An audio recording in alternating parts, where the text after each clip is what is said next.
எது நடந்தாலும் அல்லாஹ்வுடைய நாட்டம் இல்லாமல் நடக்காது. இன்னா லில்லாஹி வ இன்னா இலைஹி ராஜிஊன்.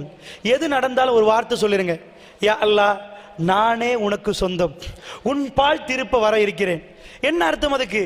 யா அல்லாஹ் எனக்கே எக்ஸ்பயர் டேட் இருந்தா என் வீட்டுக்கு எக்ஸ்பயர் டேட் இருக்காதா? யா அல்லாஹ் எனக்கே எக்ஸ்பயர் டேட் இருந்தா என்னுடைய போனுக்கு எக்ஸ்பயர் டேட் இருக்காதா? அல்லாஹ்வுடைய நல்லடியார்களே, இந்த மாதிரி அடிக்கடி சிந்திக்க பாருங்க. நான் பெயருவேன் இந்த உலகத்தை விட்டு, நான் இந்த உலகத்தை விட்டு போற நாள் நெருங்குது. இப்படி நினைத்தால் உங்களை விட்டு எந்த சொத்து போனாலும் அது பாரமா இருக்காது. உளவியலாளர்கள் சொல்றாங்க, நிஜமாக கவலை என்பது மன பிரம்ம. கவலை என்று உருவாகிறது மனசுல. இந்த மனசாலே இது இல்லாமல் ஆக்கலாம். உதாரணத்துக்கு சொல்றேன் கேளுங்க. நான் இதுக்கு முன்னாடி ஐபிஎம்லையும் சொன்னேன். ஒரு கவுன்சிலிங், ஒரு மோதிரம் காணல, ரிங் காணலன்னு ஒரு ஆள் வந்தா அவங்களுக்கு எப்படி நாங்கள் கவுன்சிலிங் பண்ணுவோம் தெரியுமா?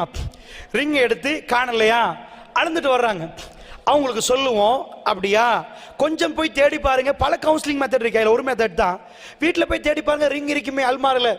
அவர் ஹஸ்பண்ட்டை சொல்லிடுவோம், அவங்க ரிங் காணல தானே, அவங்க அதே மாதிரி காப்பையும் எடுத்துருங்க, காப்பையும் முள்ள ஒளிச்சு வச்சிருங்க, அவங்கள குணப்படுத்துறதுக்கு நாங்கள் அதை செய்கிறோம்னு சொல்லுவோம். அவர் காப்பையை ஒளிச்சு வச்சிருவாரா? போற பொம்பளை என்ன ஆயிடுவா? போய் தேடி தேடி தேடி பார்த்து வந்ததை விட ஒப்பாரி வச்சுட்டு வருவா.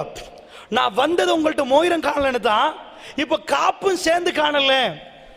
அப்புறம் அந்த கொஞ்ச நேரத்துக்கு அவருக்கு இது பண்ணி, வாங்க எல்லாரும் போய் தேடி காப்பை தேடுவோம், அந்த ஒளிச்சு வச்ச இடத்துல இருந்து காப்பை வச்சு தேடினு வைங்க, அந்த பொம்புளைக்கு கவலை மறந்துடும். காப்பை கண்ட உடனே அம்மாடி காப்பு கிடைச்சிட்டு, அந்த மோதிரம் போனா போட்டும், அது 7,000 தானே, அது 10,000 மோதிரம் தானே, இது 2 பவுன் காப்பு 1,00,000 அப்படின்னு மனசு ஆறுதல் அடைஞ்சிரும். இது மனித இயல்பு. இப்ப உங்கள ஒரு ஆளுக்கு நோய் இருந்தா, இப்ப நான் சொல்றேன், இந்த நோய் உங்களுக்கு மட்டும் இருந்தா நீங்க கவலைப்படுவீங்க.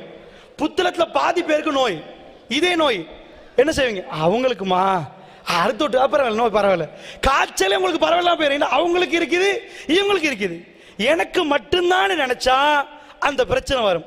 நம்பர் 1, எப்ப எனக்கு மட்டும் நினைச்சிடாதீங்க. நான் அதுதான் ஆரம்பத்தில் போட்ட பேஸ்மெண்ட். பணக்காரனுக்கும் பிரச்சனை, ஏழைக்கும் பிரச்சனை, எல்லாருக்கும் பிரச்சனை. எனக்கு மட்டும் நினைச்சுங்கண்டா அதுதான் நிம்மதியை கிடைக்கும். ரெண்டாவது எப்பயுமே மனப்பிரமம் தான். 5 கோடி உங்க கையில தர்றேன்னு வைங்க, இதை விட நீங்க எப்ப சந்தோஷப்படுவீங்க தெரியுமா? 5 கோடி உங்களுக்கு கிடைக்கும் என்ற ஒரு நம்பிக்கை சொல்லுவாங்களே, ஒரு மாசத்துக்கு முன்னாடி எப்ப 5 கோடி கிடைக்க போகுது, அப்ப சந்தோஷப்படுற அளவு கூட 5 கோடி கிடைச்ச பிறகு சந்தோஷப்பட மாட்டீங்க. 5 கோடி கையில வச்ச பிறகு கணக்கு, ஆகா பேத்தி பேரனுக்கெல்லாம் கொடுக்க போல எல்லாம் போயிருமே, போதாம் போயிருமே. 5 கோடி கையில வந்தா கவலை வரும். 5 கோடி கிடைக்கும் என்று கேட்பீங்களே, அப்ப சந்தோஷம் வரும். உளவியலாளர்கள் சொல்றாங்க, நம்பிக்கையில தான் சந்தோஷமும் கவலையும் இருக்கு. இந்த பாயிண்ட நான் விவரமா ஒரு அவருக்கு சரி விளக்கணும், ஆனா 5 நிமிஷத்துல முடிச்சிடுறேன், நல்லா புரிச்சுக்கோங்க. இது சைக்காலஜிக்கல் பாயிண்ட். நம்பிக்கையில தான் சந்தோஷம் இருக்குது. இப்படி சொல்றேனே, இந்த ஊர்ல இருந்து ஒரு ஆள் உம்ரா போறாங்க. உம்ரா போறதுக்கு ஒரு வாரத்துக்கு முன்னாடி அவங்க மூஞ்ச கொஞ்சம் பாருங்க பாப்போம், சிரிச்சுட்டே இருப்பாங்க. மக்காவில் வெயிலோ தெரியாது, நிறைய சனமோ தெரியாது, நான் உம்ரா போறேன் அப்படின்னு அடிக்கடி மக்காவை நினைப்பாங்க. உடம்பு வேணுமான புத்தகத்தில் இருக்கலாம், மனசு மக்காவில் இருக்கும். சில பேர் வெளிநாட்டுக்கு போற நேரம், அந்த சுற்றுலா போற நேரம் அதே நினைப்பாங்க. இப்ப என்ன ஆகுது? அவங்க மனசு அங்க போய் இறங்கி அந்த கிரியை முடிச்ச பிறகு அது முடிஞ்சிடும். நினைச்சிட்டு இருக்கிற அளவுக்கு சந்தோஷம் கூட சில நேரம் அடைகிற நேரம் இருக்காது. என்ன போய் இறங்கின போற 5 மணித்தியாலம் பிரயாணம், மதீனாவுக்கு போனா இடுப்பே வலிக்கும், இவ்வளவு பிரயாண களைப்பா கஷ்டமா, அந்த நினைச்ச அளவு கூட சில நேரம் இருக்காது. மனித வாழ்க்கையில நம்பிக்கையில தான் சந்தோஷம் இருக்கு. எப்ப நினைங்க, நான் நல்லா வாழுவேன், என்னை அல்லாஹ் விடமாட்டான், என் பிள்ளைகளை நல்லா வைப்பான், பிள்ளை ஏதாவது நடந்தா கூட நல்லதே நினைங்க. இது அதுக்கு தான். இப்ப எங்களுக்கெல்லாம் ஏதாவது நடந்தா இருக்க வந்தா அல்லாஹ் பெருசா தர போறான் போல நான் மசூரால சொல்லுவேன். அமைப்புல ஏதாவது பிரச்சனை வந்தா நான் மசூரால அப்படியே சொல்லுவேன், அல்லாஹ் இருக்கிறான், பெருசா தர போறான் போல, கண் கூட தந்திருக்கிறான். கன்ஃபார்ம். போன 2013ஆம் ஆண்டுல ஒரு மிட்ல கடுமையான ஒரு பிரச்சனை, கடுமையான ஒரு சிக்கல். நான் மசூரா சபையை கூப்பிட்டு, அல்லாஹ் எங்களுக்கு ஏதோ பெருசா தர போறான் போலன்ற. ஆனால் 2013 லாஸ்ட் ஆக போக்கல இவ்வளவு காலம் இல்லாத ஒன்றை அல்லாஹ் தந்துட்டான், அவ்வளவு பெருசா தந்துட்டான். அதனால சொல்றேன், கொடுப்பான் எடுப்பான் தருவான் இதான் ஏதோ நடக்குதா கவலைப்படுறாங்க, தரப்போறான் மாஷா அல்லாஹ், ஒன்றுமே இல்லாம போச்சு, கிடைக்க போத நம்புங்க, ஸ்ட்ராங் அனுப்பிங்க, நீங்க ஹெல்த்தி அனுப்பிங்க. அதனால் அல்லாஹ்வுடைய நல்லடியார்களே, இந்த அடிப்படையை மனதில் வைத்துக் கொள்ளுங்கள். ஒரே ஒரு செய்தியை மட்டும் சொல்லி முடிக்கிறேன். கேள்வி பதிலுக்கும் வாக்களிக்கப்பட்டிருக்கிறதுனால 10 நிமிஷம் தரலாம், கேள்வி பதிலுக்கு அதுக்கு மேல நேரம் இல்லை. அல்லாஹ்வுடைய நல்லடியார்களே, கடைசியா ஒன்று சொல்றேன். சைக்காலஜிக்கல் பாயிண்ட்ஸ் எனக்கு நிறைய விவரமா சொல்ல முடியல, ஏன்னா இந்த பாயிண்ட்டை பொறுத்தல அவசரமா ஒவ்வொன்றா சொல்ல இயலாது, இது ஒவ்வொன்றா விவரமா பேச வேண்டியது. ஏன்னா முதல் நான் வச்ச பாயிண்ட் 1 மணித்தியாலத்துக்கு மட்டும் நான் உங்களுக்கு புரிய வைத்தது என்னண்டா, உலகத்தில் உங்களுக்கு மட்டும் இல்ல பிரச்சனை, எல்லாருக்கும் பிரச்சனை. இந்த பிரச்சனை நேரம் அல்லாஹ் என்னோட இருக்கிறான் நீங்க நம்பினால், அல்லாஹ்வுடைய உதவி வரும் என்று நம்பினால் உதவியும் வரும், உங்களுக்கு எதுவும் நடக்காது. ஏன்னா மனசு தான் பயப்படுவது, மனசு தான் கவலைப்படுகிறது. அதே மனசுல நம்பிக்கை விட்டு பாருங்க, அல்லாஹ் தர போறான், நான் நல்லா வாழ போறேன், அல்லாஹ் மறுமையில இப்படி பாக்கியம் வச்சிருக்கிறான்டா, அது கவலையே இல்லாம போயிரும், சந்தோஷமாக இருக்கும். ரசூல் ஸல்லல்லாஹு அலைஹி வஸல்லம் அவர்கள் திங்கட்கிழமை நாள் அல்லாஹ்வுடைய தூதர் ஸல்லல்லாஹு அலைஹி வஸல்லம் அவர்கள் இந்த உலகத்தில் வாழ்ந்த கடைசி திங்கட்கிழமை, இன்னொரு திங்கட்கிழமை இந்த உலகத்தை ரசூலுல்லாஹ் சந்திக்கவில்லை. அல்லாஹ்வுடைய தூதர் திரைச்சீலை அகற்றி பார்க்கிறார், மக்கள் எல்லாம் பள்ளிவாசலில் சுபஹு தொழுகைக்காக வந்திருக்கிறார்கள். ரசூலுல்லாஹ் ஒரு புன்முறுவல் பூக்கிறார். ஏனென்று சொன்னால் தான் வருகிற நேரத்தில், இந்த உலகத்துக்கு நபியாக அனுப்பப்படுகிற நேரத்தில் தொழுபவர்கள் யார் என்று தேடக்கூடிய அளவுக்கு இருந்த நேரத்தில் அல்லாஹ்வுடைய தூதர் அவருடைய பெரும் புரட்சி மிக்க பிரச்சாரத்தில் அல்லாஹ் வைத்த பரக்கத்தின் காரணமாக ஏராளமானவர்கள் அந்த அதிகாலை பொழுதில் அவர்கள் தூங்காமல் அல்லாஹ்வுடைய அந்த ஆலயத்துக்கு வந்து ஜிக்ரோடு இருக்கிறார்கள். தொழுகை நடத்தப்படுகிறது. அபூபக்கர் சித்திக் அவர்கள் ரலியல்லாஹு அன்ஹு பின்னாடி வருகிறார். ரசூலுல்லாஹ் கையால் சைக்கினை பண்ணி, இல்லை எனக்கு தொழுகைக்கு வருகிற அளவுக்கு சக்தி இல்லை என்று சிரித்து விட்டு கையால் சைக்கினை பண்ணி விட்டு வந்தார்கள். அந்த நாள் காலையிலே ரசூலுல்லாஹ் பல சந்திப்பு நடத்துவார்கள். அதிலே ஒரு சந்திப்பு, ஃபாத்திமா ரலியல்லாஹு அன்ஹா அவர்கள் திங்கட்கிழமை சுபஹுக்கு பிறகு லுஹருக்கு முன்னாடி ஒரு நேரத்தில் ரசூலுல்லாவை கடைசியான சந்திப்புக்கு வருவார்கள். ஆயிஷா அம்மா அவர்கள் பக்கத்தில் இருக்க நாயகம் ஸல்லல்லாஹு அலைஹி வஸல்லம் சொல்லுவார்கள், ஆயிஷா கொஞ்சம் போங்கள் என்றுவார்கள். ஆயிஷா நாயகி தூரம் இருக்க ஃபாத்திமா நாயகி ரசூலுல்லாஹ் தன்னுடைய ஈரக்குலை என்று சொன்ன தன்னுடைய மகள் ஃபாத்திமா ரலியல்லாஹு அன்ஹா பேசுவார்கள். ஃபாத்திமா ரலியல்லாஹு அன்ஹா அவர்கள் அழுகிறார்கள். அல்லாஹ்வுடைய தூதர் ஸல்லல்லாஹு அலைஹி வஸல்லத்தை பார்த்து அழுகிறார்கள். ஃபாத்திமா ரலியல்லாஹு அன்ஹா மறுபடி சிரிக்கிறார்கள். வெளியே போகிற நேரம் ஆயிஷா அம்மா கேட்டார்கள், என்ன ஃபாத்திமா சிரித்தீர்கள், அழுதீர்கள், ஒன்றுமே புரியவில்லையே. அந்த நேரத்தில் ஆயிஷா அம்மாவுக்கு ஃபாத்திமா நாய் ஒன்றும் சொல்லவில்லை. ரசூலுல்லாஹ் வஃபாத்தானதுக்கு பிறகு, ரசூலுல்லாஹ்வுடைய ஜனாஸா வஃபாத்தானதுக்கு பிறகு ஃபாத்திமா ரலியல்லாஹு அன்ஹா அவர்களுக்கு ஆயிஷா நாய் சொல்லுவார்கள், என் தகப்பனார் எனக்கு சொன்னார், ஃபாத்திமா வளமைக்கு மாற்றமாக ஜிப்ரீல் 2 தடவை வந்து விட்டார், இந்த உலகத்தை விட்டு நான் போய் விடுவேன் ஃபாத்திமா என்று எனக்கு நினைக்கிறது என்று சொல்லுகிற நேரம் தாங்க முடியாமல் அழுதேன். பிறகு நீதான் சொர்க்கத்திலே ராணி என்று சொன்னார்கள், எனக்கு பிறகு நீதான் என் பக்கத்திலே முதலாக வருவாய் என்று சொன்னார்கள். அதை நினைத்து சிரித்தேன். அல்லாஹ்வுடைய தூதர் ஒரு வார்த்தை சொன்னார், ஃபாத்திமா கவலைப்படாதே, இன்றைக்கு பிறகு உன்னுடைய தகப்பனுக்கு எந்த வருத்தமும் இல்லை ஃபாத்திமா. அல்லாஹ்வுடைய தூதர் கடுமையாக வருத்தனைப்பட்டார். இன்னலில் மௌத்தி சக்கராத், மௌத்துக்கு ஒரு சக்கராத் உண்டு, மௌத்துக்கு ஒரு வேதனை உண்டு. ஃபாத்திமா நாயகி பார்க்கிறார், என்னுடைய தகப்பனார் இப்படி பாடுபடுகிறார், வேதனைப்படுகிறார், இவ்வளவெல்லாம் வேதனைப்படுகிறார்கள். அல்லாஹ்வுடைய தூதர் சொன்னார், ஃபாத்திமா இதற்கு பிறகு உன்னுடைய தகப்பனாருக்கு எந்த வருத்தமும் இல்லை. சில ரிவாயத்துகள் இந்த நாளைக்கு பிறகு உன்னுடைய தகப்பனாருக்கு எந்த வருத்தமும் இல்லை. அல்லாஹ்வுடைய தூதர் எதை சொல்ல வந்தார்கள், இன்றையோடு நான் இந்த உலகத்தை விட்டு போக போகிறேன், ரஹ்மான் என்னை கண்ணியப்படுத்துவான். அல்லாஹ்வுடைய நல்லடியார்களே, லுஹருக்கு நெருங்க பார்க்கிறது. நாயகம் ஸல்லல்லாஹு அலைஹி வஸல்லம் அந்த நாள் லுஹரில் இந்த உலகத்தில் இருக்கவில்லை. அந்த சுபஹுக்கு பிறகு ரசூலுல்லாஹ்வுக்கு ஒரு தொழுகை இல்லை. அல்லாஹ்வுடைய தூதரை சந்திக்க வந்தவர்கள் போய்விட்டார்கள். ஆயிஷா அம்மா வீட்டில் இருக்கிறார். ஆயிஷா ரலியல்லாஹு அன்ஹா சொல்கிறாள், என்னுடைய களத்துக்கு கீழ் என் மார்பு பகுதியில் ரசூலுல்லாஹ்வுடைய தலை கணக்க பார்க்கிறது. என் சகோதரன் அப்துர் ரஹ்மான் வருகிறார். ரசூலுல்லாஹ்வுடைய விரல் மேலே நோக்கி இருந்தது, கூரையை நோக்கி வானத்தை நோக்கி அப்படி இருந்தது. அல்லாஹ்வுடைய தூதர் வாயை கொப்பளித்து விட்டார்கள். அந்த மிஸ்வாக் குச்சியினால் கொப்பளித்துக் கொண்டிருக்கிற நேரம் விரல் இப்படியே இருந்தது. நான் ரசூலுல்லாவை பார்த்தேன். ரசூலுல்லாஹ் என்னுடைய மார்பிலே அப்படி தலை சாத்திருந்தார்கள். என் களத்துக்கு கீழே தான் ரசூலுல்லாஹ் இருந்தார்கள். வர வர பாரமாகி கொண்டிருந்தது. அல்லாஹ்வுடைய தூதர் மேலே, கண்கள் மேலே சென்று கொண்டிருந்தது. கையும் விரலும் கண்ணும் மேலே குத்தி கொண்டிருந்தது. ரசூலுல்லாஹ் ஒரு வார்த்தை சொல்வதை நான் கேட்டேன். அல்லாஹும்ம ஃபிர்லி, அல்லாஹும்ம ஃபிர்லி, அல்லாஹும்ம ஃபிர்லி. யா அல்லாஹ் என்னை மன்னித்து விடு யா அல்லாஹ், யா அல்லாஹ் என்னை மன்னித்து விடு யா அல்லாஹ். இந்த உலகத்தில் பாவம் மன்னிக்கப்பட்ட இறை தூதர் அவர்கள் தன்னுடைய கடைசி பயணம் மேற்கொள்கிறார். இந்த உலக மக்களுக்கெல்லாம் நன்மை புரிந்த இறை தூதர் அவர்கள் என்ன வார்த்தை சொல்லுகிறார்கள் தெரியுமா? ஆயிஷா அம்மா அவர்கள் காதை வைத்து கேட்கிறார்கள், அல்லாஹும்ம ஃபிர்லி, நானும் நீங்களும் 1000க்கு 10,000 மடங்கு கேட்க வேண்டும் யா அல்லாஹ், எங்களை மன்னித்து விடு யா அல்லாஹ்.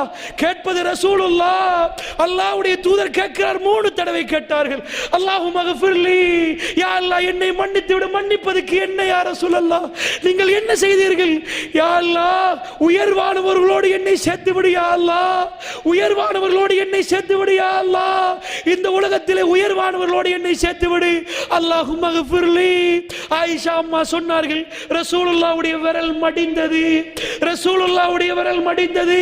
அந்த கண் அப்படியே நிலையாக குத்தியது. ரசூலுல்லாஹ் எங்களை விட்டு பிரிந்து விட்டார்கள். அல்லாஹ்வுடைய தூதர் மௌனமாகி விட்டார்கள். இன்னா லில்லாஹி வ இன்னா இலைஹி ராஜிஊன். ஆனால் ஆயிஷா ரலியல்லாஹு அன்ஹா அவர்களுக்கு தாங்க முடியவில்லை. அந்த சமுதாயம் இந்த வேதனை எப்படி தாங்கியிருக்கும்?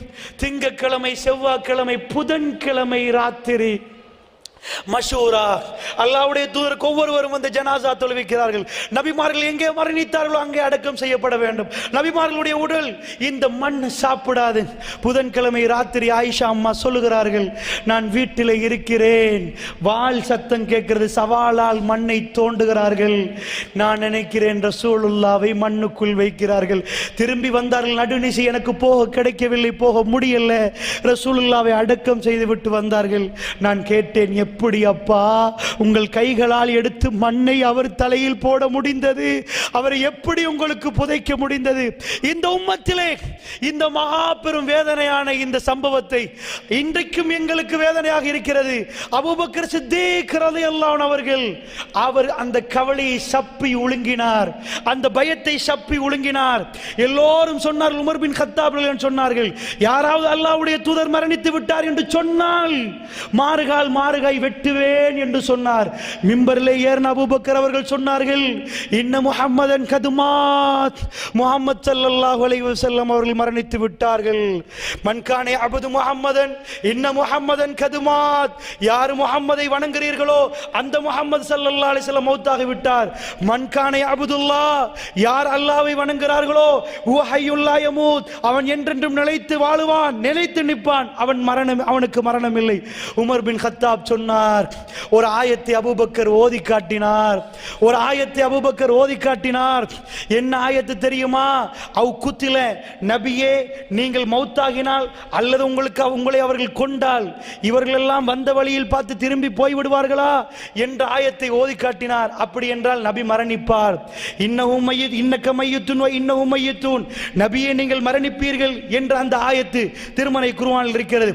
உமர் ரலியல்லாஹு சொல்கிறார், என் கையில் இருந்த வாள் சரசர என்று கீழே விழுந்தது, என் கால் அப்படியே நடுங்கியது. ரசூலுல்லாஹ் பிரிந்து விட்டார்கள் என்று அப்பொழுதுதான் நான் நம்பினேன். நான் நினைத்தேன் நாங்கள்லாம் மௌத்தாகின பிறகுதான் ரசூலுல்லாஹ் மௌத்தாகுவார்கள். அந்த வேதனை திருமறை குர்ஆன் அடக்கிறது. இந்த வேதனை நானும் நீங்களும் அந்த இடத்தில் இருந்தால், இந்த உலகத்தில் எதை இழந்தாலும் ரசூலுல்லாவை இழந்த வேதனை, அதைவிட ஒரு வேதனை உண்டா? அப்படி ஒரு வேதனையை சகித்துக் கொள்ளலாமா? அபூபக்கர் அவர்கள் என்ன எழும்பி பேசினார்கள், அல்லாஹ்வுடைய தூதர் மரணித்து விட்டார், போய் முத்தம் கொடுத்தார்கள் ரசூலுல்லாஹ்வுடைய நெத்தியிலே. முத்தம் கொடுத்து விட்டு சொன்னார்கள், திபுத்த ஹய்ய வ மய்யித்தா யா ரசூலல்லாஹ், அல்லாஹ்வுடைய தூதரே வாழுகிற நேரமும் மௌத்தாகிற நேரமும் நீங்கள் மனம் கமழுகிறீர்கள் யா ரசூலல்லாஹ். அல்லாஹ்வுடைய தூதர் மரணித்ததற்கு பிறகு அவர் மிக உறுதியோடு இருந்தார், மிக திடகாத்திரமாக இருந்தார். இந்த உலகத்தில் ஆகப்பெரும் கவலைகளையும் அவர்கள் அந்த மனதிலே போட்டு இறுக பிடித்துக் கொண்டார்கள் என்று சொன்னால், அல்லாஹ்வுடைய நல்லடியார்களே, நான் என்ன சொல்ல வருகிறேன் என்றால், அதைவிட வேற ஒரு இழப்பு இந்த சமுதாயத்துக்கு உண்டா? அதை விட வேற வளர்ப்பு இந்த சமுதாயத்துக்கு உண்டா? அதை தாங்க முடியும் என்று சொன்னால் இந்த உலகத்தில் வேற எதையும் தாங்கும் உள்ளத்தை அல்லாஹ் எனக்கும் உங்களுக்கும் தருவான். அல்லாஹ்வுடைய நல்லடியார்களே, பேசுற எனக்கு கேட்கிற உங்களுக்கு முசீபத்துகள் வந்தே தீரும். அது வராமல் இருக்காது. பிரச்சனைகள் வரும், வந்து கொண்டே இருக்கும். அல்லாஹ்வுடைய நல்லடியார்களே, சில வேளை நானும் நீங்களும் தர்மம் கொடுத்திருப்போம்.